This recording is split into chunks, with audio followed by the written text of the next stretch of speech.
যেই লোক বাস্তানি করেছে তার নাম হলো গিয়াসউদ্দিন কাদের চৌধুরী। আমাকে প্রচুর মেরেছে, আমাকে, আমার বাচ্চাকে। আমার বাসায় কিছু 5 আগস্টের পর কিছু গুন্ডারা ঢুকে গেছে। তার আগে তারা আমার বাসায় ভাড়াটিয়া ছিল, দখলদার। তারা আসছিল ভাড়াটিয়া হিসাবে, এসে আমার বাসা দখল করে তারা ছিল ওই সময় আমাকে ঠিকমতো বাড়ি ভাড়া, সার্ভিস চার্জ, কারেন্ট বিল কিছু দেয় না। আমি কোটি টাকা তাদের কাছে পাই। তো তারা যখন গিয়েছে আমার বাসা আগুন ধরে ভেঙে চুরে চলে গেছে।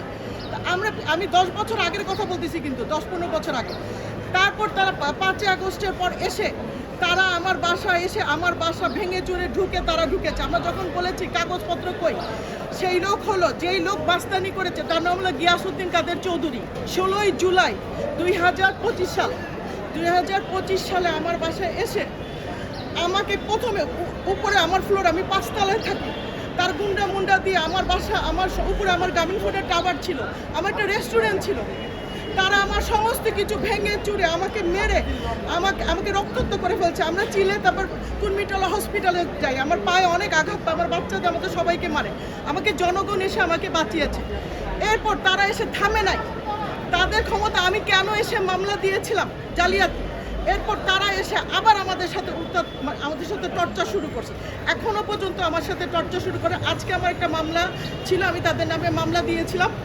সেই মামলায় তারা আমাকে হ্যারাসমেন্ট করেছে, আমাকে প্রচুর মেরেছে, আমাকে, আমার বাচ্চাকে মেরে, উল্টা আমাদেরকে মেরে, আমাদেরকে না অপবাদ দিয়ে আমাদেরকে জেলে ঢোকানো, হুমকি, ভয়ভীতি সবকিছু দিচ্ছে। এখনো পর্যন্ত আমরা ঠিকমতো আমাদের একটা কারেন্ট নাই।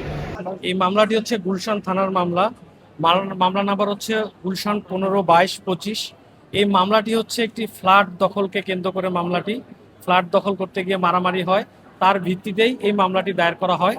ঘটনার তারিখ ছিল 3/12-25, 4/12-25। এই মামলায় আসামি ছিলেন মোট 15 জন। আমরা ছিলাম বাদীপক্ষে, আমি বাদীপক্ষের আইনজীবী। বাদী ছিলেন ফারজানা ইসলাম আন্না। উনার ফ্ল্যাটে দখল করতে গিয়ে ওনাকে মারপিট করে, এটা ছিল বাদীর বক্তব্য। আসামিরা বিজ্ঞ আদালতে আত্মসমর্পণ করে এবং ধার্য তারিখ পর্যন্ত 15 জন আসামি জামিনে ছিলেন।